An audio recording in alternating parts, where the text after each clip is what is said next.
Hello friends, मैं हूं वंश और आप देख रहे हैं मैथ्स विद वंश। आज हम करेंगे क्लास 10th की चैप्टर नंबर 1 की एक्सरसाइज 1.4 की इंट्रोडक्शन वीडियो।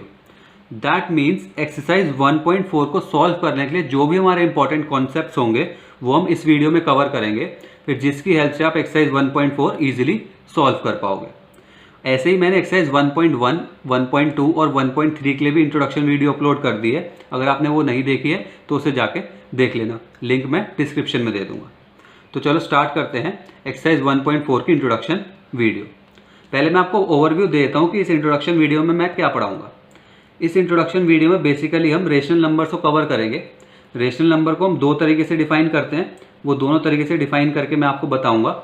और उसके बाद एक छोटा सा topic related to rational numbers पढ़ेंगे हम, फिर उसके बाद हमारी इंट्रोडक्शन वीडियो फिनिश हो जाएगी। तो चलो स्टार्ट करते हैं। रेशनल नंबर्स को हम दो तरीके से डिफाइन कर सकते हैं। पहले वो नंबर्स जिन्हें हम P/Q की फॉर्म में रिप्रेजेंट कर सकते हैं, और दूसरा डेसिमल एक्सपेंशन के थ्रू। तो चलो दोनों को मैं इलैबोरेट करता हूं आपको।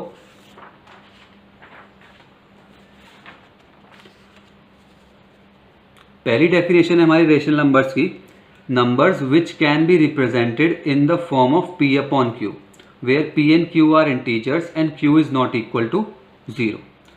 तो देखो ये क्या कह रहा है, ये कह रहा है वो नंबर्स जिन्हें हम P/Q की फॉर्म में रिप्रेजेंट कर सकते हैं उन्हें हम रेशनल नंबर्स कहते हैं। ठीक है, तो वो नंबर्स जिन्हें हम P/Q की फॉर्म में रिप्रेजेंट कर सकते हैं वो नंबर्स हमारे रेशनल नंबर्स होते हैं।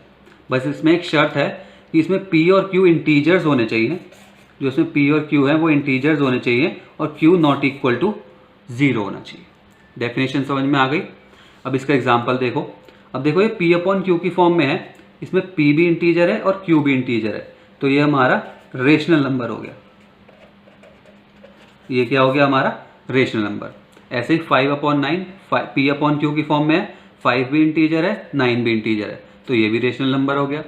-2/5 देखो P/Q की फॉर्म में है और हमारा -2 भी इंटीजर होता है और 5 भी इंटीजर होता है, तो ये भी हमारा रेशनल नंबर हो गया।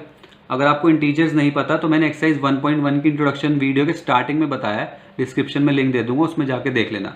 हमारे नेचुरल नंबर्स क्या होते हैं, होल नंबर्स क्या होते हैं, इंटीजर्स क्या होते हैं, सब कुछ बताया है मैंने। अब देखो लास्ट एग्जाम्पल देख लेते हैं। 6/1, तो देखो हमारा 6 भी इंटीजर है और 1 भी इंटीजर है, तो ये भी हमारा रेशनल नंबर की कैटेगरी में आ गया। तो ये थी हमारी first definition of rational numbers. समझ में आ गई। अब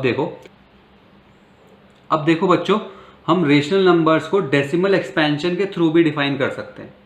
डेसिमल एक्सपेंशन का मतलब क्या होता है, जब हम नंबर्स को पॉइंट्स में लिख देते हैं या फिर नंबर की वैल्यू पॉइंट्स में आ जाती है तो उसे हम कहते हैं कि number is in decimal form. तो ये नंबर हमारा डेसिमल फॉर्म में है। डेसिमल का मीन्स पॉइंट।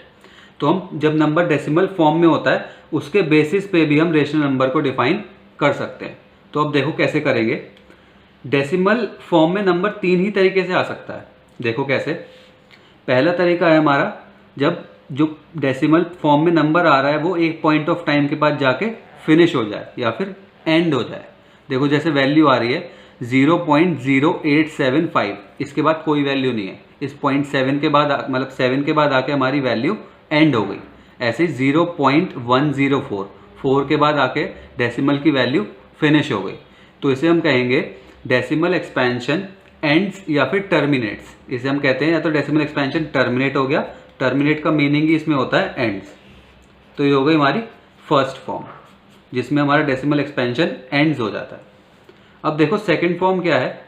सेकंड फॉर्म है हमारी जब डेसिमल एक्सपेंशन एंड नहीं होता या फिर हम कह सकते हैं नॉन टर्मिनेटिंग होता है, क्योंकि एंड का मतलब ही टर्मिनेट होता है। तो डेसिमल एक्सपेंशन एंड नहीं होता लेकिन रिपीट हो जाता है 272727। यहाँ पे देखो वैल्यू क्या आ रही है 7.272727। That is decimal expansion and तो नहीं हो रहा लेकिन रिपीट हो रहा है। एक और एग्जांपल देखो 0.3333, ये 33 कंटिन्यू ही हो चला जा रहा है। यहाँ पे मैंने इसलिए ऐसे लिखा है कि कंटिन्यू हो रहा है। तो इसमें डेसिमल एक्सपेंशन एंड तो नहीं हो रहा, दैट इज टर्मिनेट तो नहीं हो रहा लेकिन रिपीट हो रहा है, तो इसे हम कहते हैं decimal expansion non terminating repeating. बात समझ में आ गई। हमने दो फॉर्म पढ़ ली जिसमें एक तो डेसिमल एक्सपेंशन एंड हो जाता है, दूसरे में एंड नहीं होता लेकिन रिपीट होता है, और तीसरा फॉर्म कौन सी होती है ना तो एंड होता है ना ही रिपीट होता है। अब देखो इसमें डेसिमल एक्सपेंशन ऐसे दे रखा है 5.679412 ऐसे कंटिन्यू चला जा रहा है, ना ही ये एंड होगा और ना ही रिपीट होगा, तो इसे हम कह सकते हैं नॉन टर्मिनेटिंग नॉन रिपीटिंग। तो हमने तीनों फॉर्म पढ़ ली।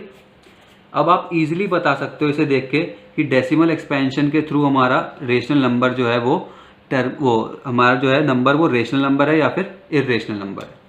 तो देखो देख के बताएंगे हम। जब भी डेसिमल एक्सपेंशन एंड हो रहा हो तो ये होता है हमारा रेशनल नंबर। जब भी आप देखो कि डेसिमल फॉर्म में नंबर दे रखा है और उसका डेसिमल एक्सपेंशन एंड हो गया, कुछ मत देखना और डायरेक्ट लिख देना कि ये नंबर रेशनल नंबर है। ठीक है। सेकंड फॉर्म देखो, जब भी हमारा डेसिमल एक्सपेंशन एंड ना हो रहा हो और रिपीट हो रहा हो, तब भी जो हमारा नंबर होगा वो रेशनल नंबर होगा। जब भी नंबर इस फॉर्म में दे रखा हो कि डेसिमल एक्सपेंशन एंड नहीं हो रहा लेकिन रिपीट हो रहा है, तब भी आप डायरेक्ट लिख देना रेशनल नंबर। थर्ड फॉर्म जो है हमारी, ना तो एंड हो रहा है ना ही रिपीट हो रहा है, बस यही फॉर्म होती है जो इर्रेशनल होती है। तो जब भी डेसिमल एक्सपेंशन इस फॉर्म में दे रखा हो, ना तो एंड हो रहा हो ना रिपीट, तो आप आंख बंद करके लिख देना इर्रेशनल नंबर। समझ में आ गया डेसिमल एक्सपेंशन के थ्रू कैसे पहचानेंगे हम। जब भी डेसिमल एक्सपेंशन एंड हो रहा हो रेशनल नंबर, एंड ना हो रहा हो लेकिन रिपीट हो रहा हो रेशनल नंबर, ना ही एंड हो रहा हो और ना ही रिपीट हो रहा हो इर्रेशनल नंबर। ठीक है। तो हमने दोनों तरीके से रेशनल नंबर की डेफिनेशन समझ ली। अब देखो एक टॉपिक पढ़ेंगे, उसके बाद हमारी इंट्रोडक्शन वीडियो फिनिश हो जाएगी। फ्रेंड्स अब देखो rational numbers in decimal expansion. हमने आपको बताया कि रेशनल नंबर्स जब भी डेसिमल एक्सपेंशन की फॉर्म में होते हैं तो वो दो तरीके से होते हैं। पहला होता है हमारा टर्मिनेटिंग, जिसमें हमारा डेसिमल के बाद डिजिट्स एंड हो जाती है, तो उसे हम कहते हैं टर्मिनेटिंग डेसिमल एक्सपेंशन। और दूसरा होता है हमारा non terminating repeating, that is decimals के बाद हमारी डिजिट्स एंड तो नहीं होती लेकिन रिपीट होती रहती हैं, जैसे इसमें 3 रिपीट हो रहा है। तो इन दोनों ही डेसिमल एक्सपेंशन की फॉर्म में हम कहते हैं कि ये नंबर्स है हमारे रेशनल नंबर्स। इतनी बात हमने पढ़ ली थी। अब देखो इस एक्सरसाइज में वो इस तरह के क्वेश्चंस नहीं देगा, वो आपसे कहेगा, एक एग्जांपल लेते हैं कि आप मुझे बताओ कि 3/8 है। अगर मैं एक एग्जांपल लेता हूं अगर कि 3/8, अब वो पूछेगा आपसे बताओ क्या 3/8 टर्मिनेटिंग डेसिमल एक्सपेंशन है या फिर नॉन टर्मिनेटिंग रिपीटिंग। तो आप कहोगे बहुत ईजी है, हम क्या करते हैं 3 को 8 से डिवाइड करके देख लेते हैं। तो चलो कर लेते हैं, 3 को 8 से डिवाइड कर लेते हैं, पॉइंट लगा के 0, 8 3 ज़ा 24, यहाँ पे क्या है 6, फिर 0, 8 7 ज़ा 56, यहाँ पे आया 4, फिर एक बार 0 लगा दो, 8 5 ज़ा 40। दैट मीन्स जो हमारे पास नंबर आया वो क्या आया 0, इसे सॉल्व करके आया 0.375। तो आप कहोगे टर्मिनेटिंग है, बहुत ईजी था। लेकिन वो आपसे ये कहेगा कि बिना कैलकुलेशन के बताओ, 3/8 को बिना कैलकुलेट करे बताओ क्या ये हमारा टर्मिनेटिंग है या फिर नॉन टर्मिनेटिंग रिपीटिंग। तो देखो इसका एक प्रोसीजर होता है, वो प्रोसीजर क्या है वो फॉलो करते हैं। जैसे 3/8 है, हमने एग्जांपल लिया 3/8, तो सबसे पहले हम देखेंगे क्या ये सिंपलेस्ट फॉर्म में है या नहीं। सिंपलेस्ट फॉर्म में मतलब क्या ये आपस में कट तो नहीं रहे, डिवाइड तो नहीं हो रहे। जैसे सपोज अगर ये आ जाता 5/25, तो देखो 5 और 25 में 5 कॉमन फैक्टर आ रहा है, तो ये 5 से कट रहे हैं, दैट इज 5 1 ज़ा 5, 5 5 ज़ा 25। तो इसे हम ऐसे लिख लेते हैं 1/5, दैट इज नंबर को पहले हम सिंपलेस्ट फॉर्म में लिख लेंगे। फर्स्ट स्टेप हो जाएगा हमारा क्या कि नंबर्स को सिंपलेस्ट फॉर्म में लिख लो। तो यहाँ पे फर्स्ट स्टेप हो जाएगा हमारा सिंपलेस्ट फॉर्म। अब देखो सेकंड स्टेप क्या होगा हमारा।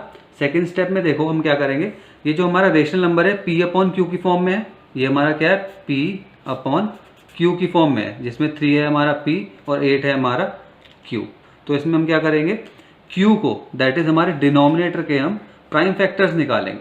तो देखो 8 के प्राइम फैक्टर्स निकालो, 8 के जब हम प्राइम फैक्टर्स निकालेंगे तो 2 4 ज़ा 2, 2 ज़ा 2, 1 ज़ा प्राइम फैक्टर्स निकालने आते हैं ना। तो 8 के हमारे प्राइम फैक्टर्स क्या आ गए 2 × 2 × 2, दैट इज 8 के हमारे प्राइम फैक्टर्स आ गए 2 × 2 × 2, दैट इज 2 की पावर 3। बस अब समझ में आ जाएगा आपके, प्राइम फैक्टर आ गया हमारा 2 की पावर 3। जब भी हम प्राइम फैक्टर्स निकालेंगे डिनोमिनेटर के, अगर वो प्राइम फैक्टर्स 2 की पावर समथिंग आ रहा हो, 2 की पावर 1 भी हो सकता है, 2 की पावर 2 भी हो सकता है, 2 की पावर 3 भी हो सकता है, यानी कि कोई सा भी पॉजिटिव इंटीजर आ रहा हो, पॉजिटिव इंटीजर, ठीक है। तो 2 की पावर कोई सा भी पॉजिटिव इंटीजर आ रहा हो, या फिर 5 की पावर कोई सा भी पॉजिटिव इंटीजर आ रहा हो, या फिर ये मैंने जीरो नहीं बनाया, एक स्पेस बनाई है, कोई सा भी पॉजिटिव इंटीजर आ रहा हो, या फिर 2 की पावर समथिंग n लिख देते हैं, मल्टीप्लाई बाय 5 की पावर समथिंग पॉजिटिव इंटीजर ये भी m लिख देते हैं। अगर ये तीनों फॉर्म आ रही हैं तो जो हमारा रेशनल नंबर आएगा वो क्या आएगा, टर्मिनेटिंग, ठीक है। तो जो हमारा रेशनल नंबर आएगा वो क्या आएगा, टर्मिनेटिंग रेशनल नंबर, या फिर आप कह सकते हो टर्मिनेटिंग डेसिमल एक्सपेंशन। तो सेकंड स्टेप में हमें क्या करना है, सेकंड स्टेप में हमें क्या करना है, डिनोमिनेटर के प्राइम फैक्टर्स निकालने हैं, प्राइम फैक्टर्स। अगर प्राइम फैक्टर हमारा 2 की पावर समथिंग में आ रहा है, 5 की पावर समथिंग में आ रहा है, या फिर इन दोनों के मल्टीप्लिकेशन में आ रहा है, तो हमारा क्या होगा, टर्मिनेटिंग डेसिमल एक्सपेंशन। तो देखो इसे यहाँ पे इलेबोरेट कर लेते हैं, हमने क्या बताया, अगर डेसिमल एक्सपेंशन, अगर हमारा डिनोमिनेटर 2 की पावर समथिंग, दैट इज 2 की पावर n लिख लेते हैं, 5 की पावर समथिंग 5 की पावर m लिख लेते हैं, या फिर इन दोनों के मल्टीप्लिकेशन में 2 की पावर n मल्टीप्लाई बाय 5 की पावर m, अगर ये तीनों चीज़ें आ रही हैं तो हमारा क्या हो जाएगा, टर्मिनेटिंग डेसिमल एक्सपेंशन,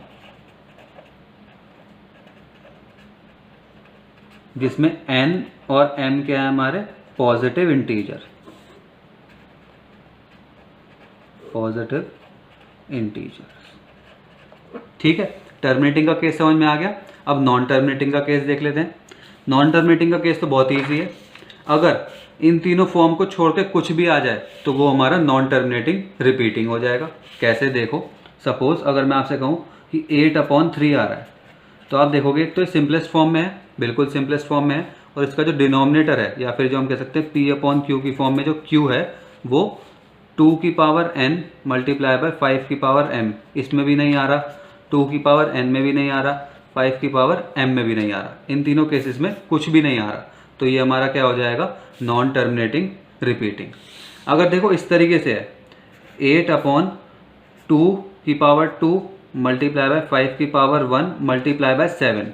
अब देखो इसमें 2 तो आ रहा है, 5 भी आ रहा है, लेकिन एडिशनल 7 भी आ रहा है, तब भी ये क्या होगा, इसमें देखो एडिशनल 7 है, तब भी ये क्या होगा, non terminating repeating. That is अगर एडिशन में भी कुछ भी है तब भी नॉन टर्मिनेटिंग रिपीटिंग हो जाएगा।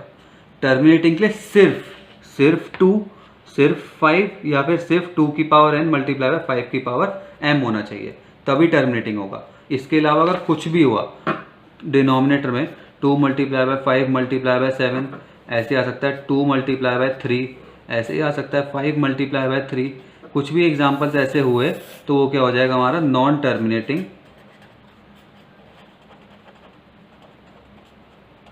रिपीटिंग। ठीक है, ये समझ में आ गया। एक एग्जाम्पल लेता हूँ, उसे थोड़ा सा आपको इलेबोरेट करके दिखाता हूँ, उसके बाद बताऊंगा इसका रीज़न। तो देखो एग्जाम्पल ले लेते हैं हम। सपोज एग्जाम्पल आपके लिए मैं लेता हूँ 1/3 ले लेता हूँ पहले, नॉन टर्मिनेटिंग, या पहले उसके लिए टर्मिनेटिंग के लिए बता दूँ। तो देखो टर्मिनेटिंग के लिए बता देता हूँ। पहले हम लेते हैं 3/8 ही ले लेते हैं। 3/8 तो मैंने आपको करके दिखा दिया था। पहले हम ले लेते हैं 13/125, 13/125। तो देखो फर्स्ट स्टेप हमारा क्या था, सिंपलेस्ट फॉर्म में करो, सिंपलेस्ट फॉर्म। तो देखो सिंपलेस्ट फॉर्म में ये कट नहीं रहा है। सेकंड स्टेप में क्या है, ये P/Q की फॉर्म में है, तो Q के प्राइम फैक्टर्स निकाल लो, दैट इज 125 के प्राइम फैक्टर्स निकालो। तो 5 × 25, 5 × 5, 5 1 that is 5 multiply by 5 multiply by 5 आ गया, that is 13/5 multiply by 5 multiply by 5, that is 13/120, 13/5 की पावर 3। तो देखो ये किसे सूट कर रहा है, डिनोमिनेटर हमारा इस फॉर्म में आ रहा है, दैट मीन्स ये क्या है हमारा, टर्मिनेटिंग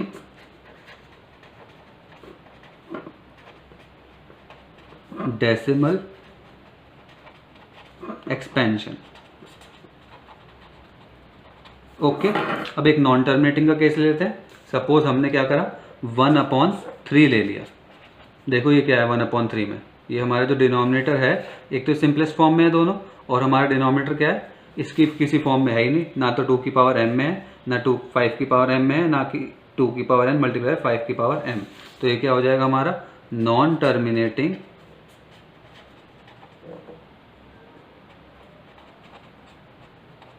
रिपीटिंग। ठीक है, समझ में आ गया। अब देखो एक अच्छा एग्जांपल और लेते हैं, उसके बाद इसका रीजन बता दूंगा मैं। एक एग्जांपल ले लेते हैं और सपोज हमारे पास एग्जांपल आया 6/15। देखो यार क्वेश्चन भी अच्छा है। अब देखो 6/15, आप इसमें मिस्टेक क्या करोगे, आप इसे सिंपलेस्ट फॉर्म में कन्वर्ट नहीं करते हो, आप सीधा 15 के फैक्टर्स निकालते हो। 15 के फैक्टर्स हमारे क्या आ जाएंगे, 3 5 5 1 दैट इज 3 मल्टीप्लाई बाय 5। तो आप इसे लिख दोगे 6/3 मल्टीप्लाई बाय 5। अब आप कहोगे इसका जो डिनोमिनेटर है या फिर P/Q की फॉर्म में जो हमारा Q है वो क्या है, 5 तो आ रहा है, 5 तो आ रहा है, लेकिन 3 भी आ रहा है। तो आप इसे डायरेक्ट क्या लिख दोगे, नॉन टर्मिनेटिंग रिपीटिंग। जबकि ऐसा नहीं है, ये हमारा टर्मिनेटिंग है। क्यों, क्योंकि देखो 6 और 5 को पहले हम अगर सिंपलेस्ट फॉर्म में कन्वर्ट करें तो ये 3 से डिवाइड होंगे, दैट इज ये आ जाएगा 3 2 एंड 3 5। तो ये आ जाएगा हमारा 2/5। असली क्वेश्चन अब ये है 2/5।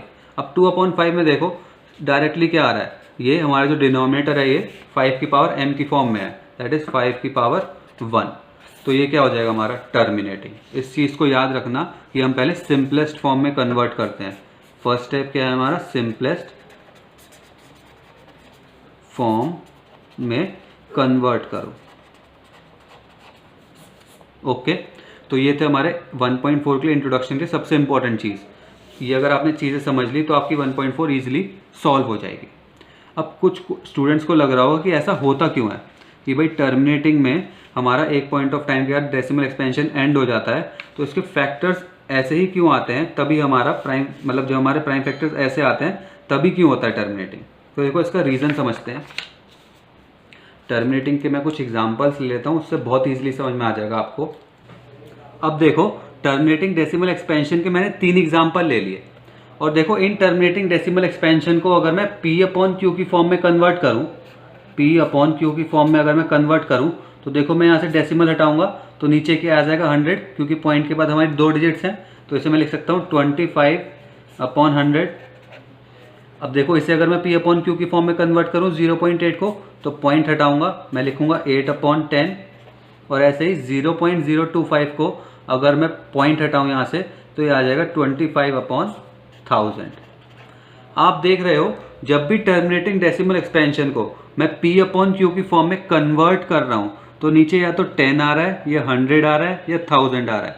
दैट मीन्स यही चीज़ें आएंगी, या तो 10, 100, 1000, 10,000, लाख।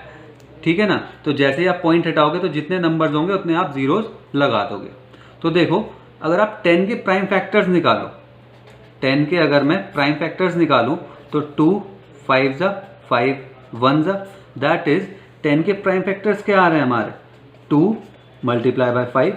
ऐसे ही अगर आप 100 के प्राइम फैक्टर्स निकालोगे तो 100 के प्राइम फैक्टर्स क्या आएंगे 2 50 2 25 5 5 5 1 that means 2 multiply by 2 multiply by 5 multiply by 5।